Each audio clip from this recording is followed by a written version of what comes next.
This sports segment of Naperville News 17 is brought to you by Naperville Bank and Trust.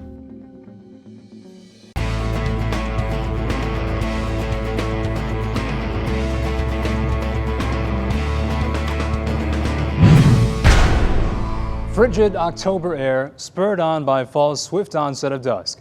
This is the setting where illusions of grandeur become reality. For the hardworking players of high school football, this is the postseason. Spoke of illusions becoming reality. Well, Nique was just hoping to erase its nightmares of the last 2 weeks.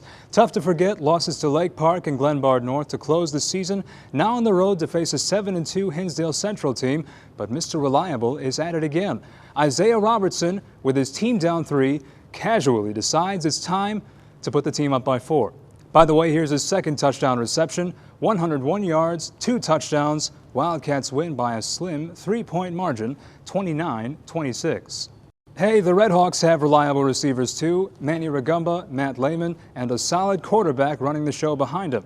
But early on, Connor Joyce is slow out of the gates. Trayvon Anderson, pick 6, and believe it or not, the Redhawks trail by 7 at halftime. Not to worry though, because Joyce and company would eventually show up. Here he runs his way to a 14-7 lead, and the score remains that way to the bitter end. Naperville Central moving on. 7A playoffs, Bennett hosting St. Charles North. It was a sludgy environment with shoddy field conditions, which means that the team running the ball most effectively would win. Thanks to the hard-nosed running of one Alec McEachern, the Red Wings are that team. 197 rushing yards as Bennett topples the road team by 7. Halloween is a holiday of horror shows built with slow-burning suspense. The football playoffs reflect that, and so does soccer's postseason.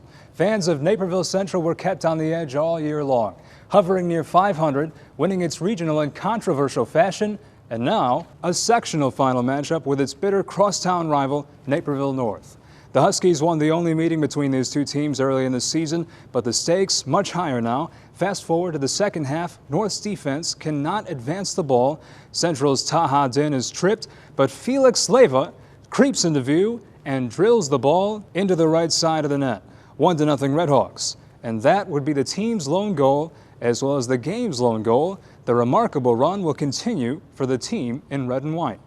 The Huskies would make up ground for that loss on the volleyball courts, where the girls are also in playoff action. Number 6, Naperville North's regional, is against a third-ranked Geneva team, which really forces Emily Bushman's hand. She is, hands down, the player of the game.